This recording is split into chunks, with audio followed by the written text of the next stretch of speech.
Rockstar Gang, what up? What up? Appreciate everyone joining the live stream. Do me a favor, make sure you smash that like button. Hit that subscribe button if you haven't already. Make sure you click that post notifications bell so you don't miss out on any new content. Man, golly, man, it's been I haven't seen y'all since last Wednesday. I haven't posted since last Wednesday. Obviously there's been a lot going on in the background. My daughter had her first birthday, so it's just been a lot going on, man. It's been a lot going on. So it's good to be here, though. Good to be here. I appreciate everyone joining the live stream. We're going to talk about the benching of Bryce Young and really the significance of it and how it has literally not only changed his career, and I don't think I ever really harped on this that much, like how it changed his career and how it has impacted this franchise now moving forward. Now,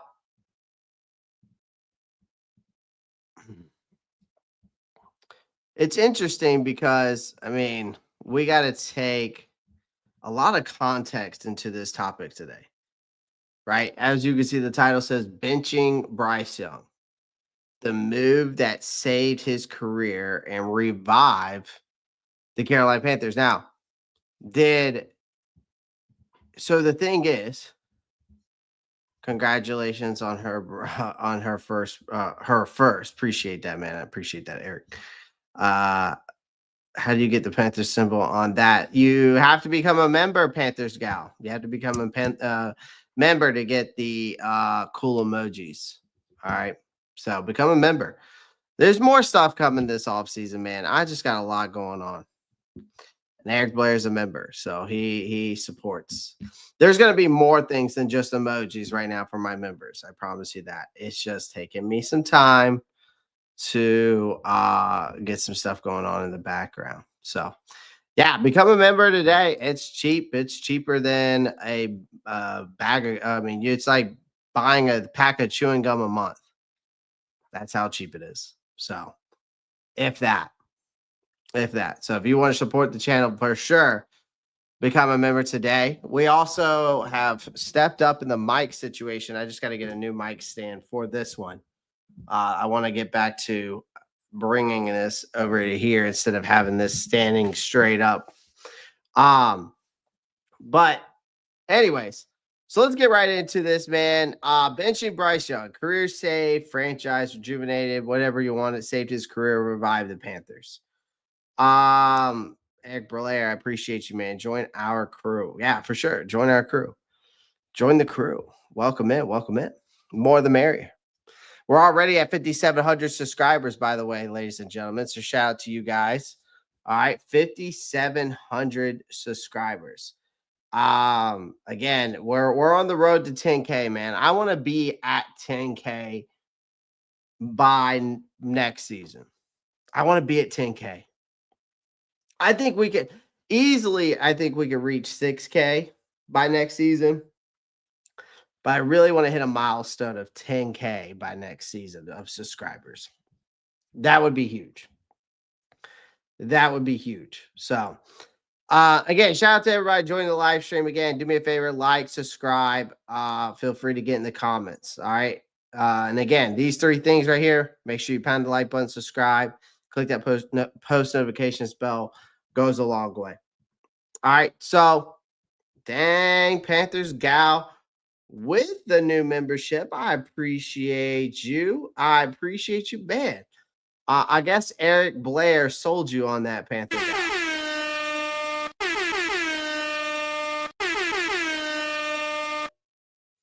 Eric Blair, our Panther gal, thank you for becoming a member. I appreciate that. I really do. I appreciate that. Yeah, I need to change out the Dalton, the Hub. Well, the Hubbard's good. We need to change out Deontay. Hunt is good. Clowney's fine. Wallace is fine. Horn's fine. Brown's fine. We need to put Bryce where Dalton is, and I need to put.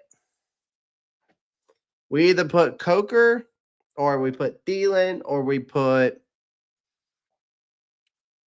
Leggett where Deontay is. I'm gonna have to fix it. I'm gonna have to fix that. Welcome, Eric Blair. I hear if the Rams loss,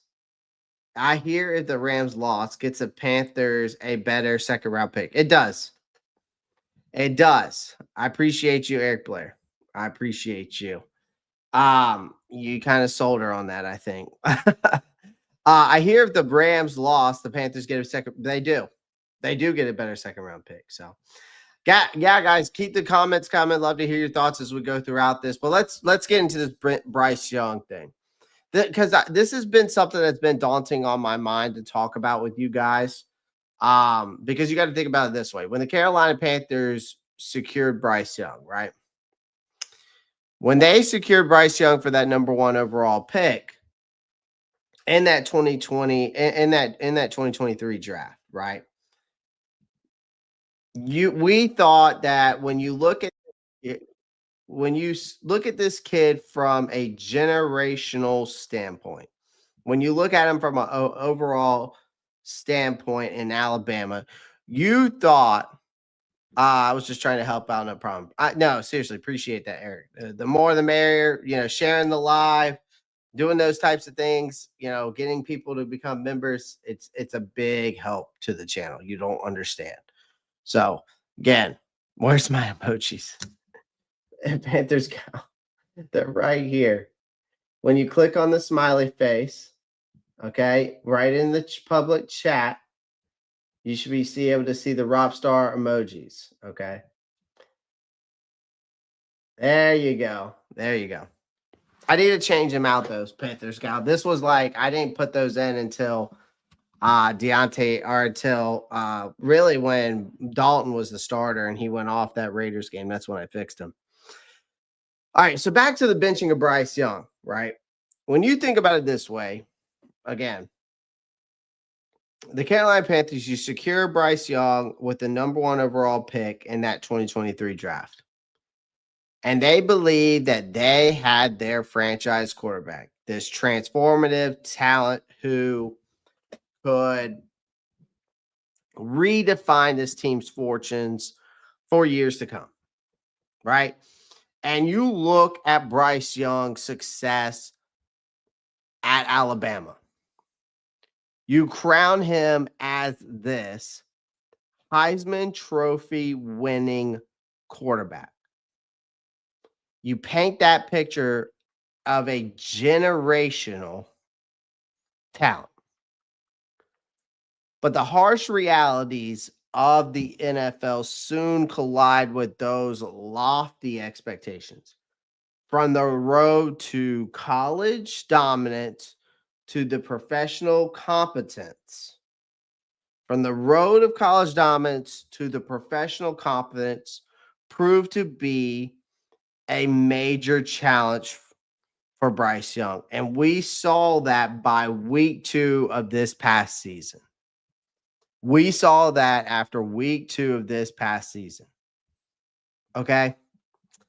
And the thing is, man, is that dream that we were seeing in front of our eyes became this nightmare.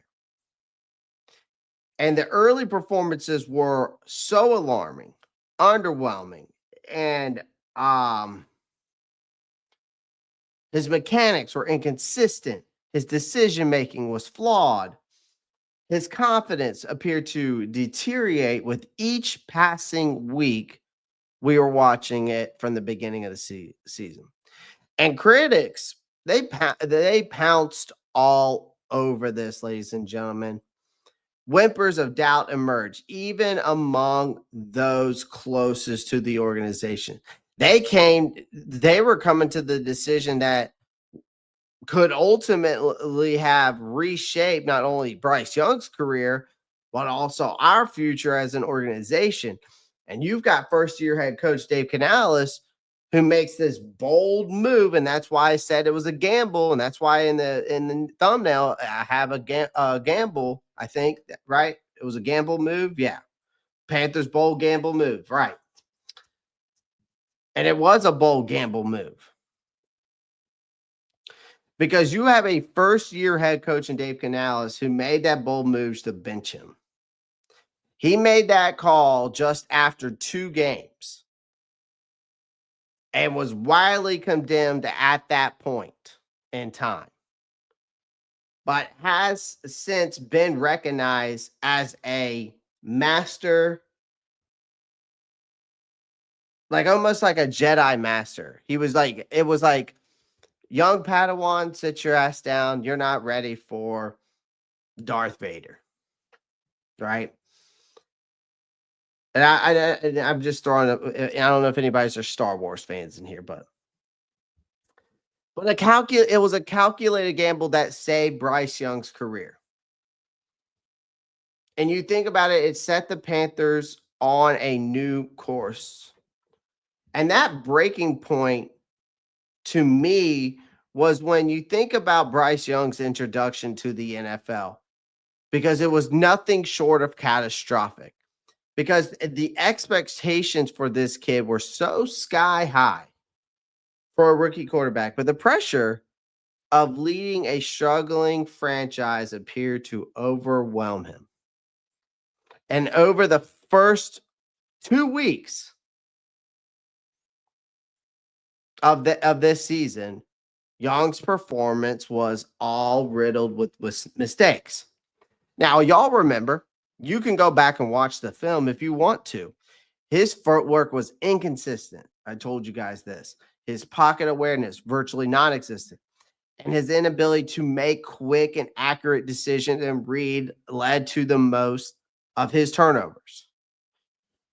You go back and look at by the end of the week, too, they found themselves not only winless, but questioning whether they had made a monumental error in selecting Young with the top pick.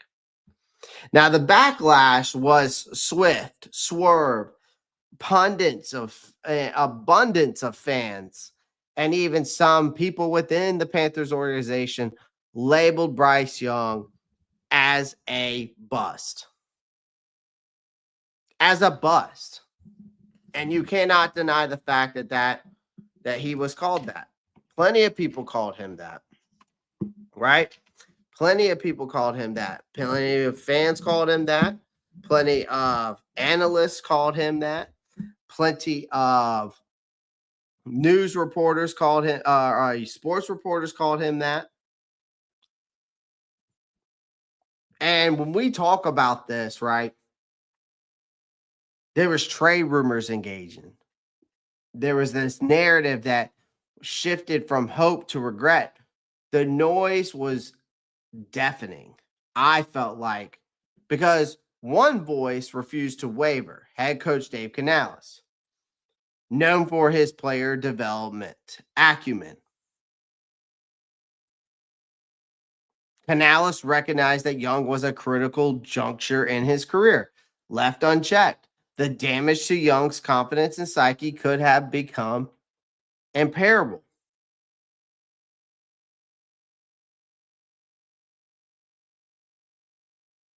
Or, I guess another word, irreparable. It's a big word.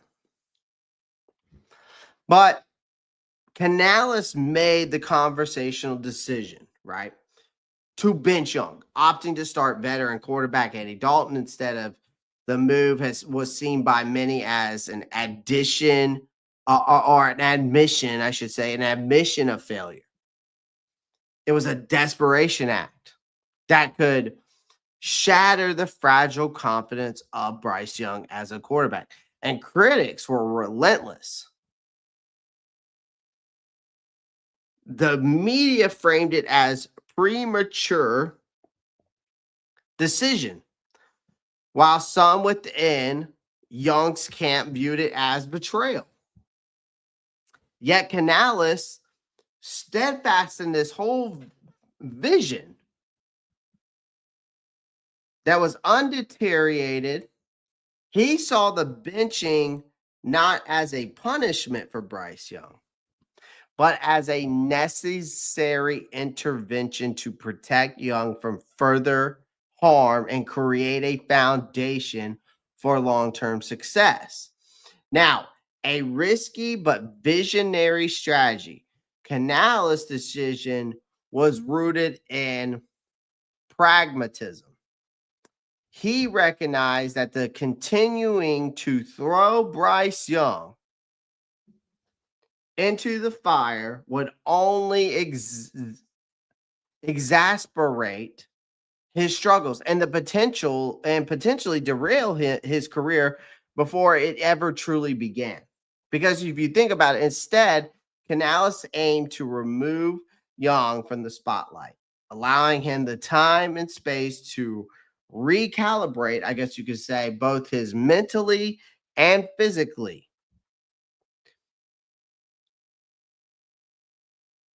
This was not a passive approach, I should say. Like during his time on the sidelines, Young, you got to think about it this way. During his time on the sidelines, Young underwent an intensive development regimen that was orchestrated by Dave Canales. His coaching staff and every detail of Young's game was scrutinized and redefined from his footwork and mechanics to his ability to read defenses and make decisions under pressure. The goal was clear: to rebuild Young into the quarterback the Panthers had envisioned when they drafted him.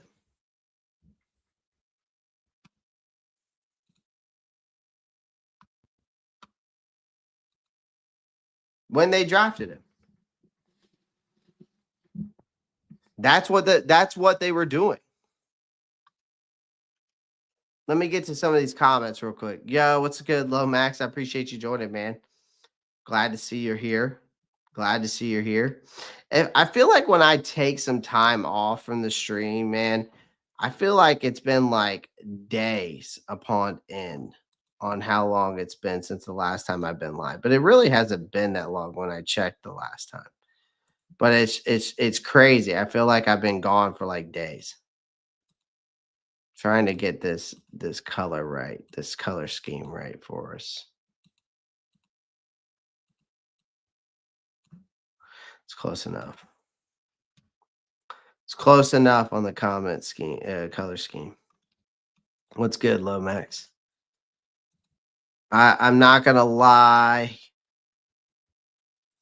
I'm gonna start giving. I'm not going to lie. Even I started to give up on Bryce. I've been supporting him for 6 years. You're talking, and Jadarius says that it's crazy that Jadarius says that because he's an Alabama fan. And he's a true Alabama fan to heart, right? He's a true Alabama fan at heart. Just so you guys know. It's just good, I mean, and the reason why we're going over this is because I never really thought, I didn't know what to think that the benching was going to do. I thought they were going to trade Bryce Young.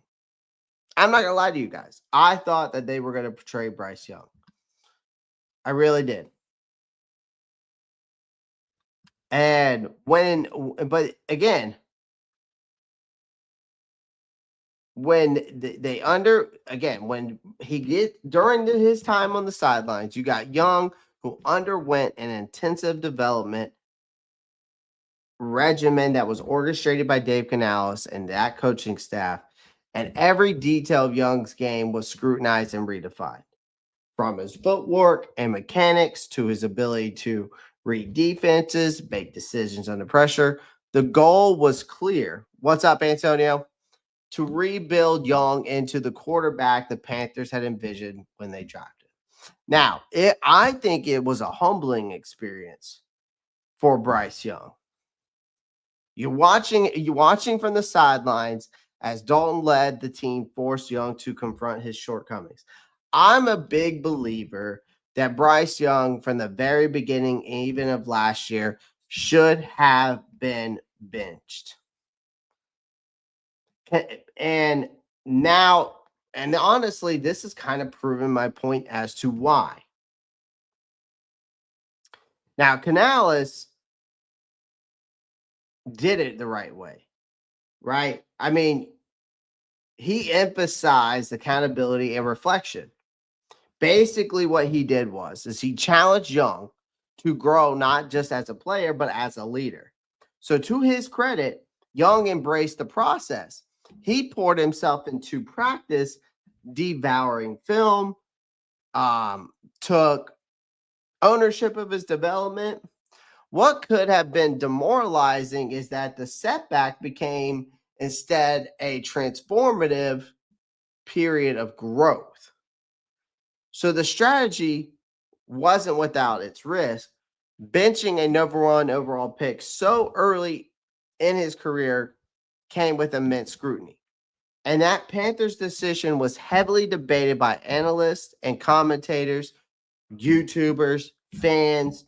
So with some declaring it a sign that the franchise was in a disarray, others were worried that Young might never recover from the perceived humiliation, but Canales and his staff doubled down, believing that the short-term backlash was worth the long-term benefits.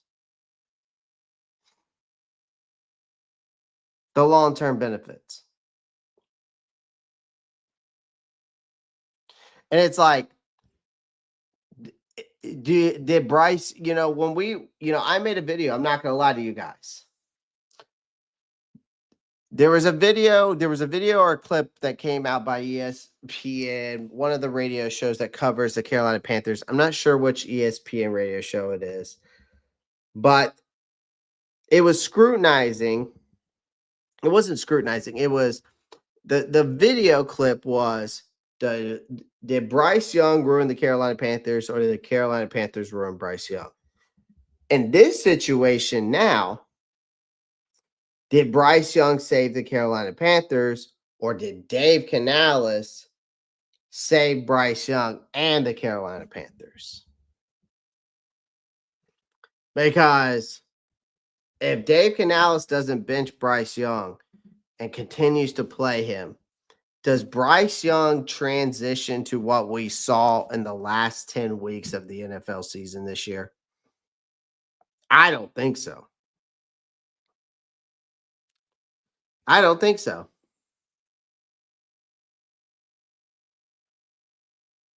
And so that's when I know I got to fix the emojis. I know, Marcos. I know I need to fix emojis. But see, the turning point for me was when Young's returns to the field came sooner than anticipated to me. Because you think about it, it was spurred by this unforeseen circumstances. Rock Jones, no, I'm talking about in this situation alone about Bryce Young, not Dave Canales, or not hiring of Dave Canales. We can give Morgan credit for hiring Dave Canales, but in this situation of benching Bryce Young, was it Bryce Young that saved his seeds in his career after that benching? Or was it Dave Canales who saved Bryce Young? That's what I'm getting at. Yes, Morgan made the right. It seems that Morgan made the right move by hiring Dave Canales. Sure. But we're just talking about between Bryce Young and Dave Canales. Who saved who? Right? But the turning point was when Andy Dalton was involved in that car accident, which left Bryce Young to be the next man up. and you go into week 8, you head out to Denver. The stakes could have never been higher. The pressure proved himself was immense, and the opportunity was like a double-edged sword. It's succeed, or he could reclaim his status as the team's franchise, right? Quarterback, and fail the doubts, and would solidify that, right? But this was not the same Bryce Young who had stumbled through the first 2 weeks of the season. Like the months of preparation, the introspection that paid off, right? Young stepped onto the field with a newfound composure, confidence. His mechanics were sharper. His pocket awareness was vastly improved. His decision making more calculated. The transformation was evident.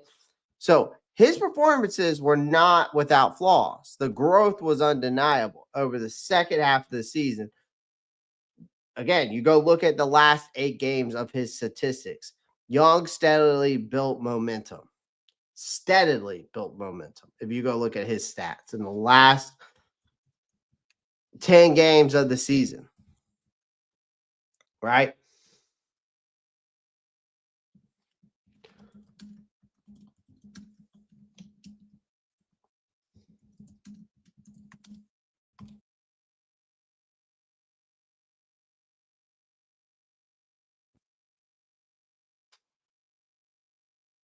So here's a perfect example of Bryce Young's last 10 games of the season. Whoops, I did not mean to do that. I'll pull this up.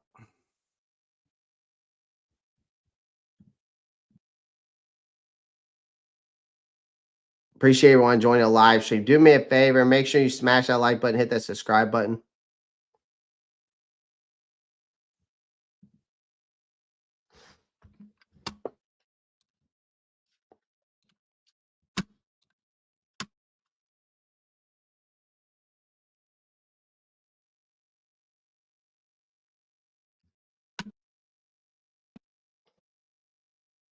Last 10 games of the season right there, statistically.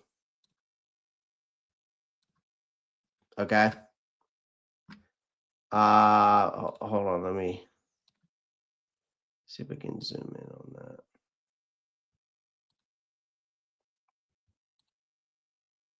That does help a little bit. Oh, you can see that though. You can see that. So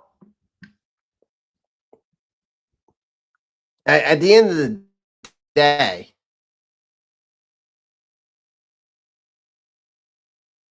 the last 10 games he was building momentum.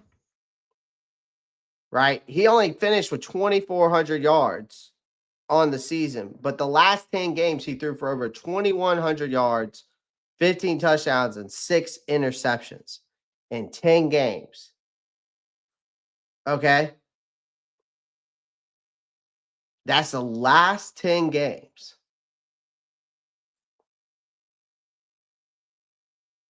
And by the time you go back and go look at that week 18 game against the Atlanta Falcons down there with the 5 total touchdowns, right?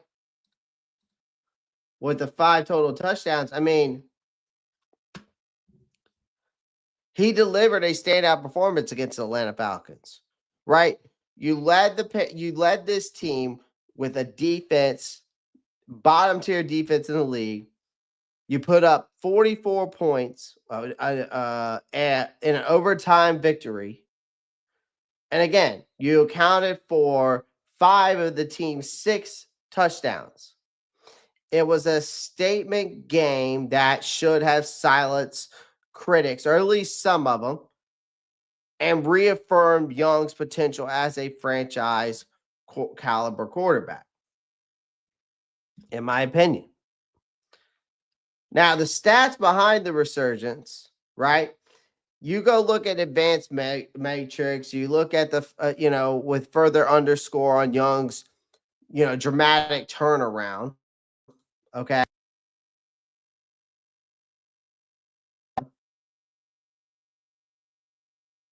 Okay. He made just one big time throw, a statistic measuring high difficulty, high impact throws, right? Right. Into tight windows. You know, after returning to the starting lineup. Young recorded as an astonishing. That was after he got benched. In the first 2 games, he only had one big time throw in tight windows. When he returned back to the lineup at the beginning of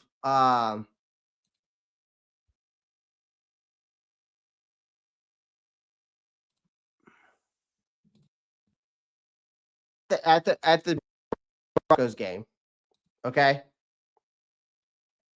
he recorded an astonishing 26 big time throws over 10 weeks of the season.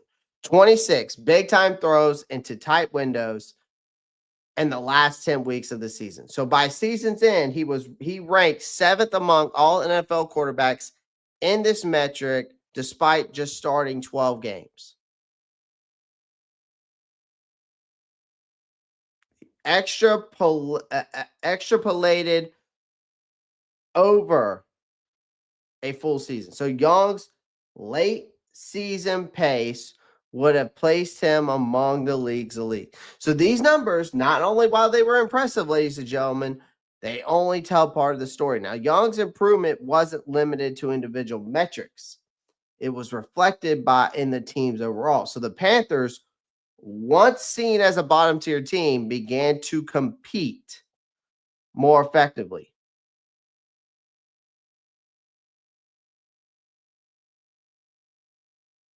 Right?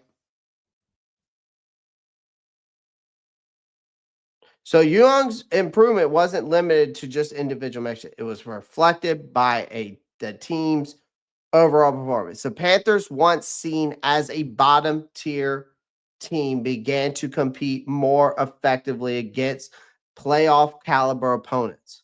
So his ability to extend plays, read defenses, deliver accurate throws under pressure, elevated the offense to levels previously thought unattainable.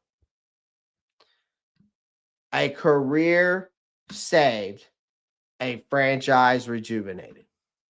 That's what happened. Because in this whole aftermath of the 2024 season,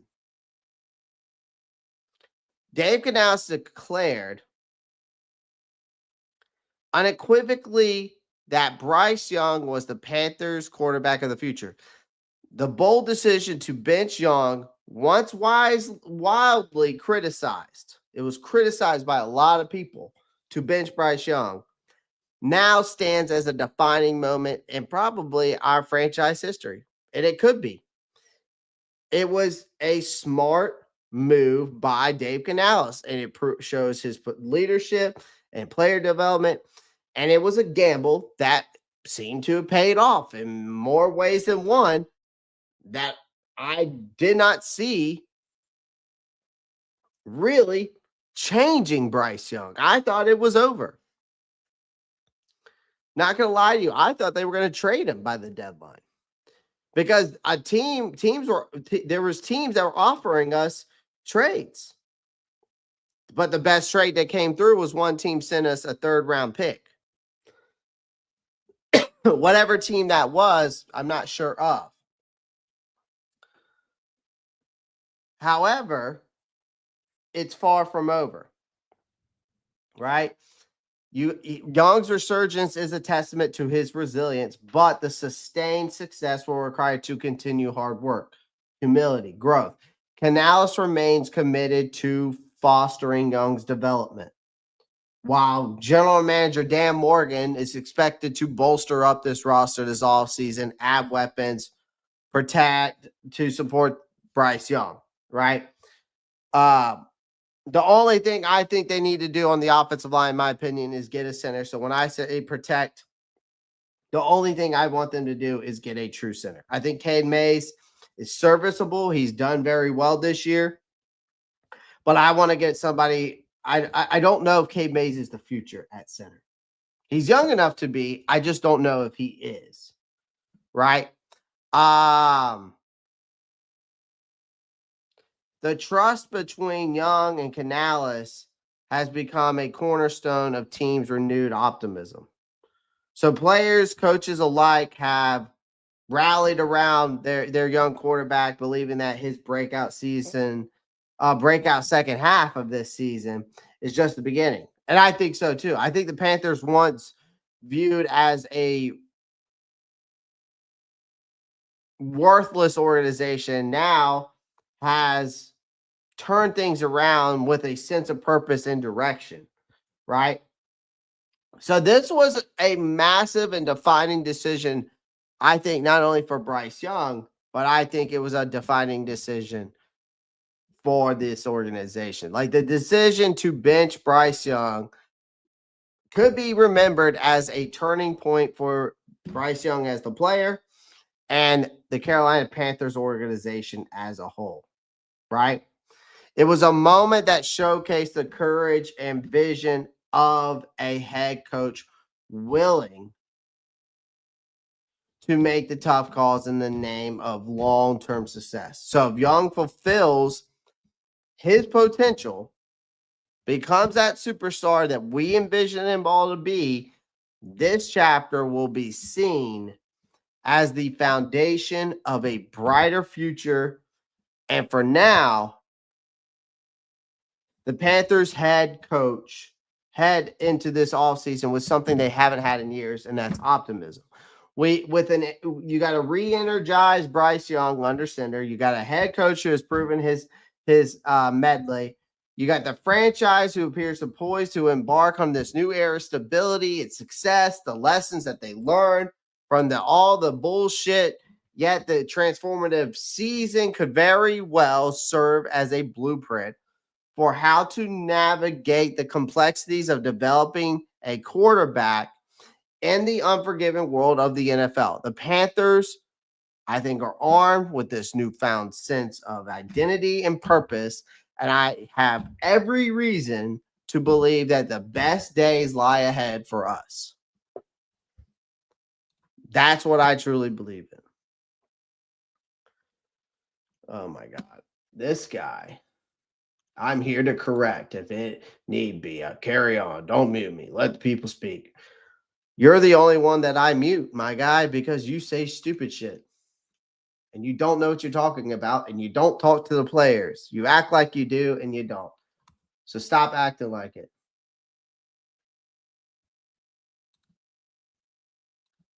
So I'm gonna meet you again. See you later. Let's get to some of these comments. Actually, you know what I'm gonna do to this guy? I'm gonna just ban him. I just don't have time for bullshit anymore. I'm just gonna start banning people. Without a number one wide receiver, so many drop balls. Yeah, I mean, Jeff R, man, it's a young team. I think that they're gonna try to go after someone this offseason. They're definitely gonna try to go after someone this offseason. Again, the cap space is an issue, but we've always seen them be able to manipulate the cap. You know, maybe they make a trade. Also, I mean, maybe they go after Garrett Wilson. And honestly, I'm going to break some of these guys down that they could go after. I mean, I think Panthers gal.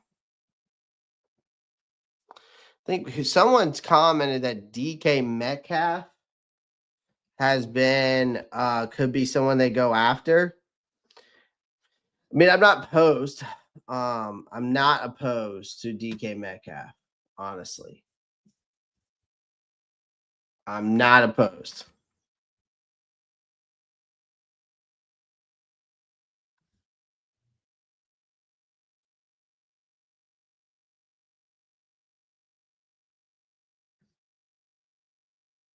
I'm not opposed to DK Metcalf.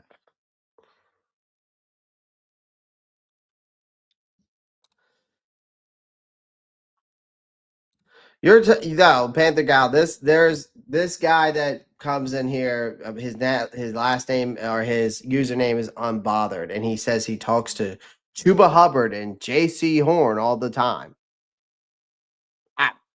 With a name Unbothered and a tag name Unbothered and nothing behind it, you think if you talk to the players, you might have some way of talking to them in some way, shape, or form. I just want to know what it is. And that with a username and like that, you should be interviewing players because you'd be making some money out of it. That's for damn sure. But you saying you talk to players, I can't take it.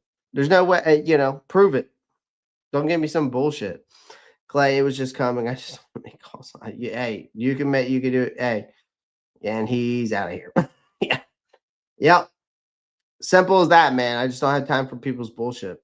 I've been a Panther from the beginning. I know when I say times are getting brighter. I think they are. I think they're heading in the right direction. I think they're headed in the right direction. I think Bryce is headed in the right direction. I think everything is falling in place the way it should. Right? I didn't expect Bryce Young to just have this turning point.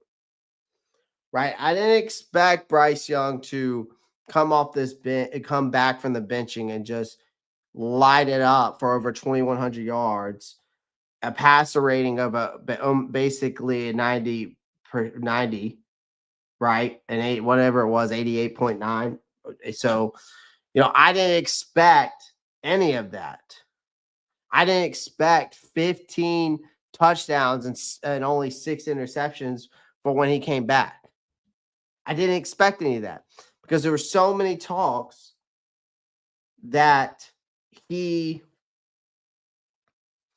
that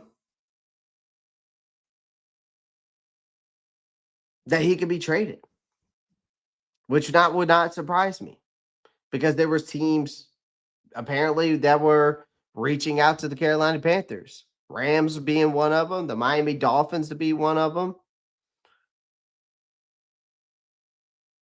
There was I don't know. I've also heard a rumor that maybe the Raiders and the Giants reached out to us, but I don't know how true that is. I know for a fact that the Rams and Dolphins definitely did, but I don't know for a fact if those other two teams did. So, Panthers post guy. Okay, Panther guy said did DK Metcalf. Panthers post guy is a good dude, and he knows what he's talking about. So, and he might be right. I mean, who knows? I mean, DK Metcalf's definitely a guy that they could look into. I mean, you got guys like, again, you got Garrett Wilson out there. You got DK Metcalf. DK Metcalf makes a lot of sense because of his connection with Dave Canales. So that is something worth noting. He worked closely with Metcalf during his time with the Seahawks. So, again, DK Metcalf is a guy that they could go after. Yeah, he probably was talking, Jadarius. He was probably talking, when he said he talked to Chuba Hubbard and J.C. Horn all the time. He must have been living in fantasy land. Must have been living in fantasy land on Madden. Yeah, exactly. That's probably what it was. He was living on fantasy land in Madden. That's what it was.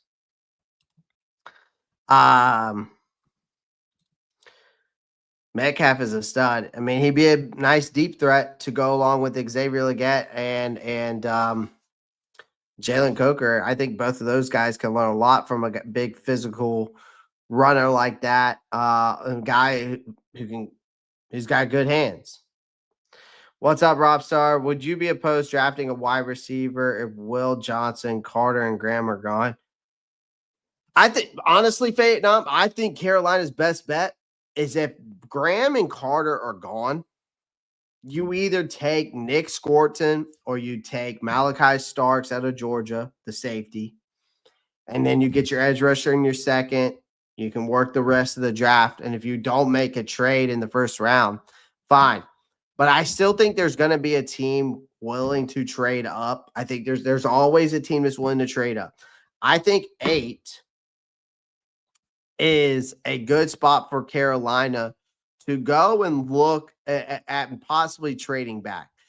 I think if those guys aren't there, don't go after them or don't try to do too much, or you take best player available. But I don't like that idea either.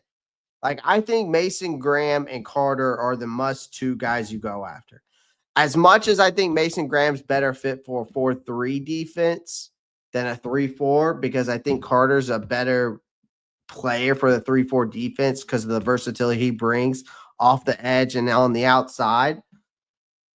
I just, if those neither one of those guys are there, I just think it's the best bet for the Carolina Panthers to trade back, because then you can go back and either go get a James Pierce Jr. or you can get a Prince Alali. I don't know how to pronounce his name, but y'all know who I'm talking about. The guy out of Ole Miss. He's got a crazy name, again. But Nick Scorton or Malachi Starks by 8. If neither one of those guys there, those are your best players that you need, like to fill some void on this defense that you need. I just don't see. I mean, am I opposed to it? If McMillan's there, maybe. But I just think that you got to go defense in this draft. I really do. I think you have to force the hand on all the defense. You got to rebuild this line. You've got to rebuild this, add depth to this linebacker core. You got to add another corner to help out J.C. Horn on the outside. You got to rebuild that safety room because Jordan Fuller and Xavier Woods aren't getting it done. Like, you got to get it right. And I think that it starts with, I think it starts with the defense.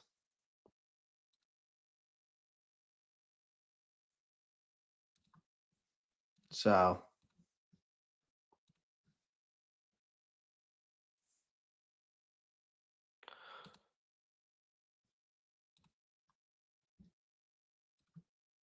yeah, so I definitely think it starts with the defense. Am I opposed to taking a McMillan? No. I think McMillan would definitely be beneficial for Bryce Young. But at the same time, we can tell that it's that the defense is the weakest link here.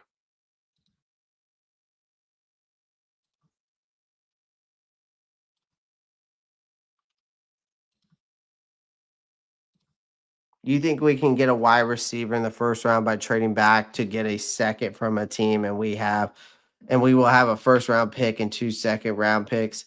I mean, I think if anything, it just depends what the team throws at you, Zai, for number 8. Like, you're not gonna get the same value out of a number 8 pick for a number 1 overall pick. You may get lucky and get a team that will be willing to give you their first round pick, their second round pick, and then maybe some future assets. And that's all they're going to give you. And maybe like some future assets, like a 3rd and a 5th and a 7th at best. Right? Like, it's just not like a number 1 overall pick where you're going to get like trade and get, 2 first round picks, right? And a future first round pick and a future second and your second of this year. Like, it's not the same. So I don't know. I think you could get probably with the number 8 pick, you could probably get a team's first and second, and then maybe like a 5th round pick in this draft, and then they may give you some future compensation on that, but not like something the Bears, it's not going to be something like the Bears got. I'll be honest with you. It's not going to be something like the Bears got with us. That's what I'm saying. I'll talk to Steve Smith and Julius Peppers pictures. I thought our owner was something else. Imagine Jerry Jones. He seems stubborn. I mean, wait, again, it could be worse. It could be worse. I feel you, bro. I apologize publicly as well. I was wrong about Bryce being a bust. I'm glad he proved me wrong, though. Hey, Chris, welcome to the club, man. You ain't the only one that thought the same thing. Hell, there's still people out there that don't believe in him. So it's all good, man. It's all good. Hey, I'm glad that he's proven people wrong. That's all that matters to me as a Panthers fan. Yeah, I mean, Marcos Cash was not all about Bryce Young last year. He wasn't. But he was, and honestly, I feel like Marcos Cash was very patient with Bryce Young this year, which is crazy. Because last year, Marcos in my chat was not having it. So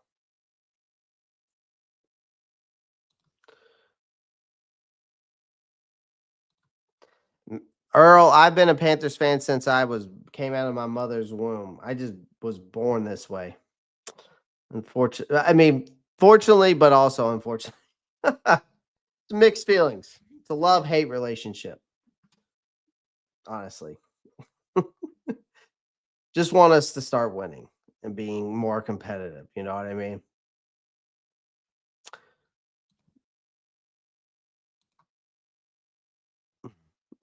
Miss Panther gal was a Browns fan before she became a Panthers fan. That's awesome.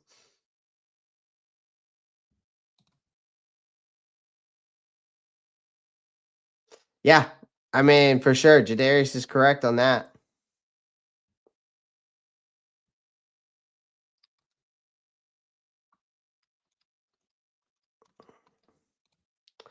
Free agency will be interesting. Excited to see who we add. Would it be cheaper to just go with rookies though? Again, I think they're still going to make. Listen, people don't realize how much we really spent last year in free agency. Carolina didn't really spend that much money in the free agency. It seems like a lot with Robert Hunt, but when you're talking about their contracts as a whole this year, the one people we signed, we really didn't spend that much money. Now, this year, if we go look at the cap space going into 2025, as of right now, the cap space, if you go look at Over the Cap, great website, by the way, ladies and gentlemen. If you ever get a chance to check it out, go look up overthecap.com. You go into cap space on Over the Cap and you go look at the 2025 cap space for the Carolina Panthers. And right now, if you go look at them for the 2025 season, the team's cap space says that we are at 29,000.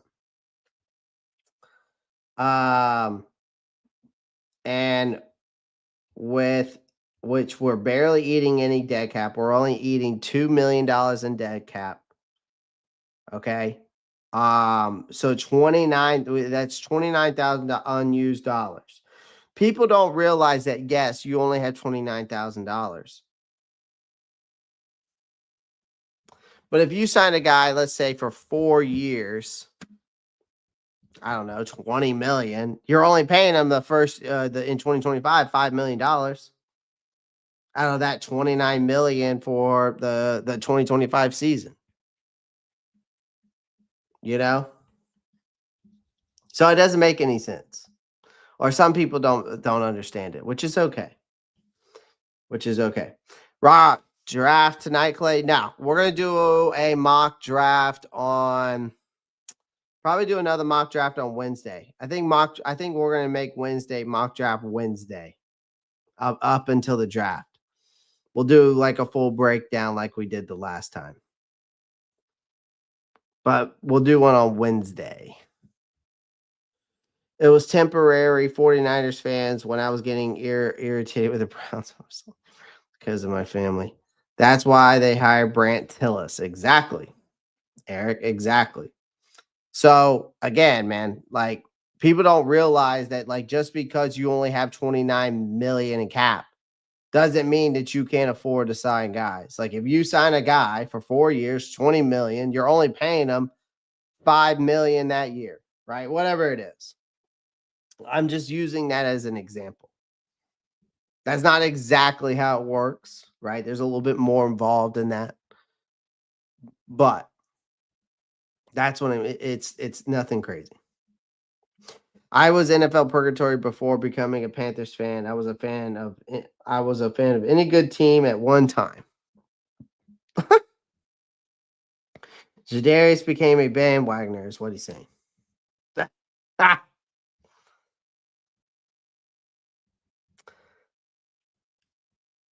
So, also, guys, by the way, if you joined the Discord today, my buddy Zach in there posted up a great thing in there. Just to give you guys a heads up, changes to the health and sports performance staff for the Carolina Panthers. Head athletic trainer Kevin King and health performance nutrition director Andrew Althoff have been fired per league sources. Kevin King had been with the Panthers franchise since 2013, first as the assistant trainer before being promoted, and Andrew Althoff arrived with Matt Rule in 2020. So these guys are out. So just giving you guys a heads up on that. Okay. Just giving you guys a heads up on that. So it looks like we might be getting a new head athletic trainer and a new health and performance nutrition director this offseason. So be on the lookout for that, which is huge because I've been saying these guys are getting injured constantly. And no one could explain to me why. 17-3 Rams. I saw that coming from a mile away, man. I saw that coming from a mile away. I saw that coming from a mile away. The Rams are on a tear, man. Honestly, I think the Rams, I mean, if y'all want to put some money on something, bet on the Rams to make the NFC. Bet on the Rams to make the NFC championship. You want to talk about a team that's hot and on momentum right now? The Rams are hot. Now fire the turf. Yeah, or get new turf or get new switch to grass. But I'm telling you right now, go on to BetUS, sign up for free today, get 125% bonus on your first next 3 bets up to $2,000. Okay? You can use my link to take you there. And I'm telling you right now, the Rams will make the NFC championship game. I think the Rams will make the NFC championship and meet the Lions. I'm dead ass. I think the Rams are asleep. A team, I'm telling you, they got a good run game with Kyron Williams. You got both of their wide receivers back and healthy. You got Higbee back. Their defense is young and tough. I mean, dude, with Jared Verse is also a guy that's been a guy for Rams that is a rookie of the year candidate. So I'm just saying, Jared Verse is a guy that's balling right now for the Rams. So I'm just saying, you might want to put some money. If anybody wants to put some money on that, bet the Rams in the NFC championship. Do it now. If you can bet on that. I don't know if you can just bet on them to make it to the NFC championship. But if you can, I would. Vikings fans are going to see what the hell Sam been playing Sam been playing games all year and then falls apart now is crazy to me. It happens, man. You got to think about it this way. This is Sam Darnold's first career playoff game. So, yeah. Yeah, I expected the Rams to win this game. So, well, guys, I appreciate everyone joining the live stream again. Do me a favor, make sure you smash that like button, hit that subscribe button. Appreciate y'all tuning in for at least an hour. Those of you that did, again, just do me a favor, make sure you hit that like, hit that subscribe, and make sure you click that post notifications bell so you don't miss out on any new content. Okay, appreciate you guys as always. Love you. Be safe. Keep pounding. Peace.